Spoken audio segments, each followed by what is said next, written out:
what's up everybody? I want to talk about 5 exercises that changed a lot for me in terms of guitar technique and clarity. These are 5 simple exercises that I learned during my time in New York, still learning, but I want to show you these exercises because it will save you a lot of time and will kind of open up the fretboards.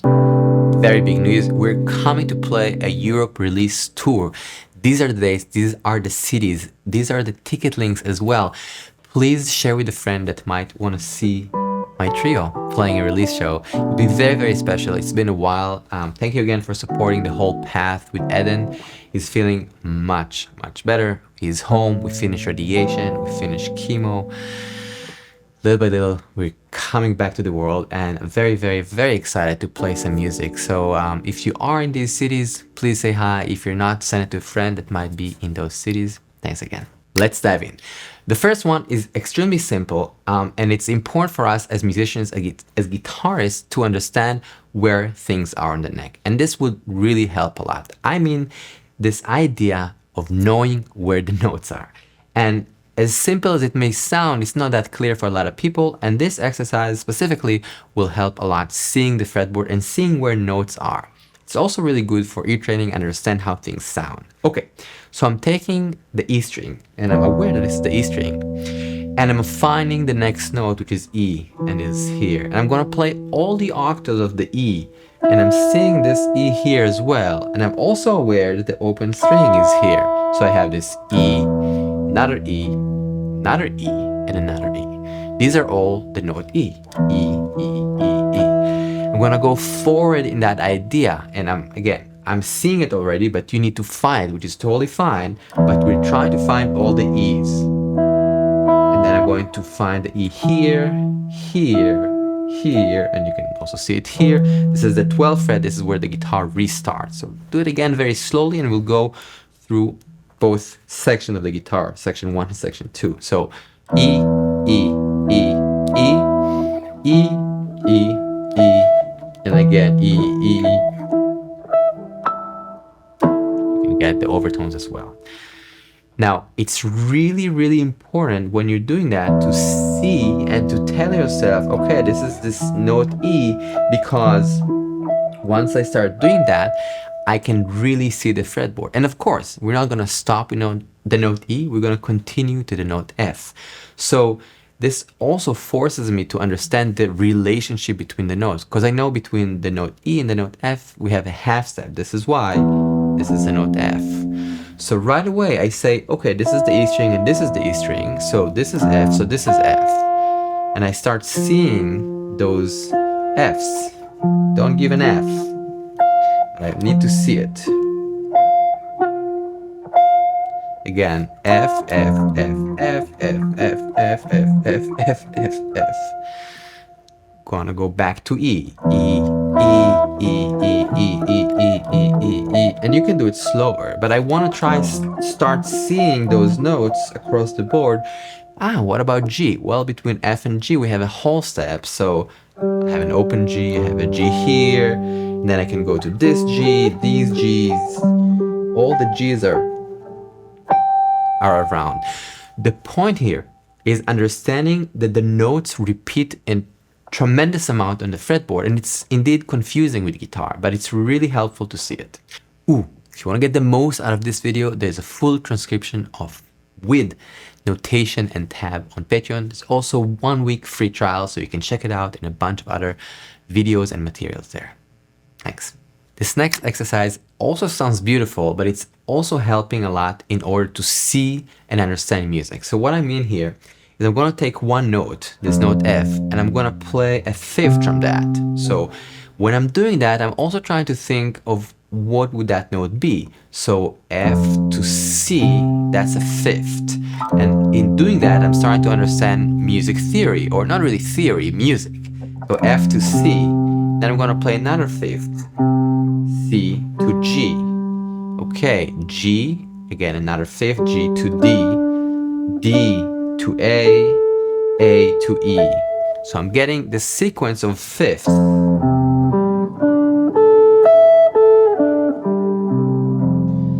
You don't have to hold the chord if it's too much, but what I want here is that idea of hearing the sound of an interval, in this case the fifth, seeing the notes on the fretboard, and also understanding that this is the cycle of fifths. So F to C to G to D to A to E.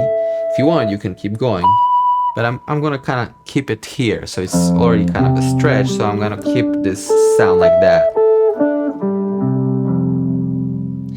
Now I can do the same idea from a different note. For example, I'll take the note C. So from C, a fifth is G, then D, and then A, then E, and then B. Check this out. It's also a very pleasing sound. It's also a great exercise because it kind of forces you to hear the sound, and it's a little stretchy, so you need to kind of find it and prepare the fingers. And there's a lot of string jumping because you're playing one note per string, so it also is pretty demanding from the right hand. So for me, I like this exercise because it brings clarity on a technical level, but also on this kind of theoretical music level. Question: what is your favorite SG in the world? I'm kind of into this guitar, but I'm just curious what other SGs are there. What is the gold standard for SG? What is the most beautiful one that you know of? Please drop some links. I want to know more about SG. Thank you. Next exercise is really fun, and it's kind of like going to the gym, which is a good thing. What we're going to do is trying to get a little bit more strength from our fingers. I like to call it as finger gym. And what I'm doing here is I'm using hammer-on and pull-offs, and I'm trying to pull down the string. I'm hammering on and pushing it. Literally that. Now I'm not doing it too fast, and I'm trying to listen to the sound and have it as much controlled as possible. When I'm comfortable with that, I'll do it a couple of times. I'll go to the next string. And I'm really pushing it from each one of the strings. I think my guitar is already out of tune almost. When I get to the B and E strings, I usually push up because I have more space. Still push down on the B string. Once I do that with the first two fingers, go faster, I'll do it with the 1 and 3. So, and then 1, 4.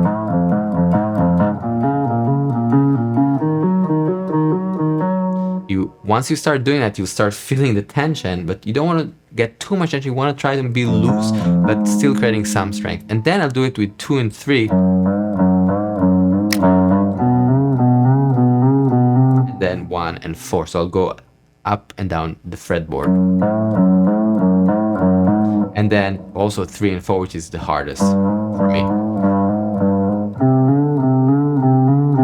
Now, I'm not going to spend an hour on this. I'm probably going to spend 2 or 3 minutes. So it's a kind of a quick exercise. But if you do it for a week or two, you'll start feeling actually a lot of control and way more balance. That's how I felt. And sometimes I will do it with the metronome or a groove, so it's just a little bit more fun. You don't have to. The point here is a little bit of weightlifting for the fingers. The next exercise is really beautiful and very helpful in seeing the fretboard. This one is, for me, one of the most important things because it really allows a lot of vision visually and also in terms of sound. So I'm going to take this shape for a second that you know, this bar chord, the C major, and I'm going to break it down into smaller chunks. And what I mean by that is using closed triads. So instead of playing this big chord, which is beautiful, I'm going to listen to these 3 notes and sing them on the position of C major, either this position here or this here.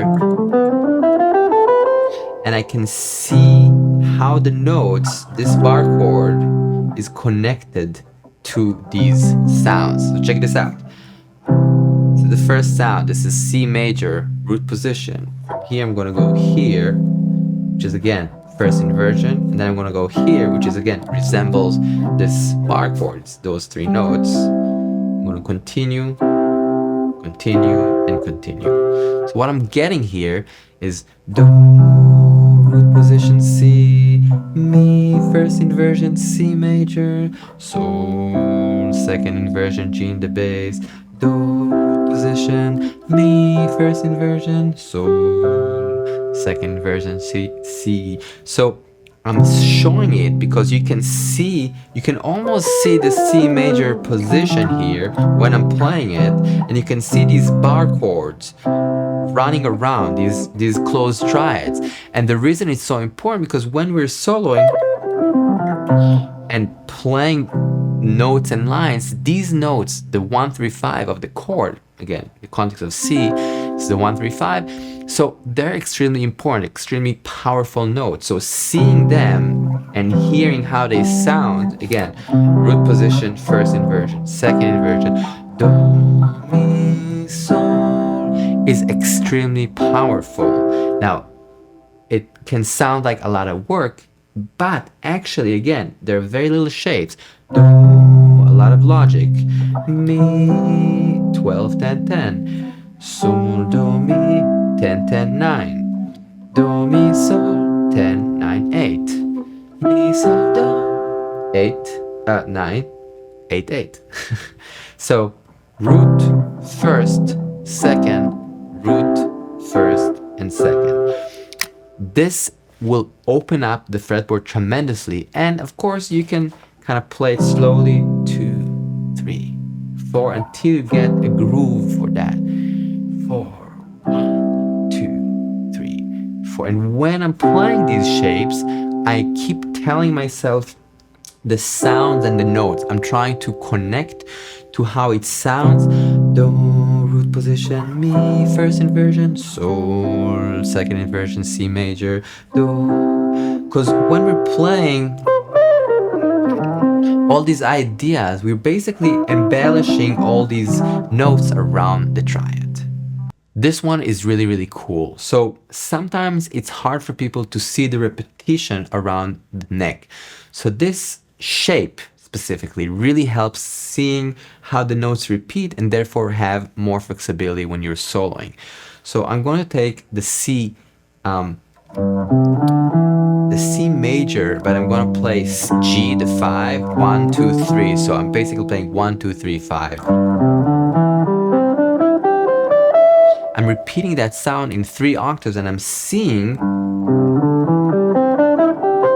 how it repeats. Again, look at this, very visual. So I'm seeing that repetition of the note C every time, and I'm playing 3 notes. And before that, I'm playing the 5th. So it actually kind of connects the stuff we talked about in this session, where we talked about the cycle of fifths, we talked about seeing the notes, and here I'm seeing the notes and I'm seeing a little melody that is being repeated.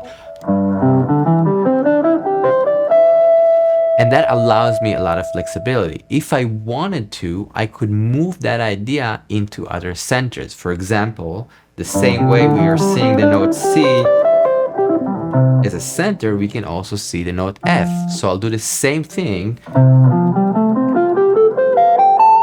And then I'm seeing F as a center. 1, 2, 3, 1, 2, 3, 1, 2, 3. C the 5, 1, 2, 3, 5, 1, 2, 3, 5, 1, 2, 3. I can keep going in some sort of cycle. So from F I can go to B flat. From B flat I can go to E flat. Maybe A flat. And so on and so forth. I'm moving in a cycle of fourth. The third step, and the most important one here, is to see it around C major and see how the note relates to that center. Once that is clear, it's going to be easier to move it. And that ability to see the repetition around the guitar is extremely, extremely important. I think guitar is a confusing instrument at times, and I totally relate to that.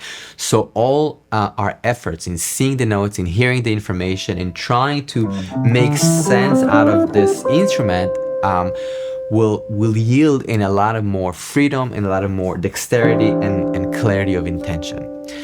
Thank you so much for listening. Thank you for checking it out. Please send it to somebody that needs this information, and I'll see you very soon. Peace out.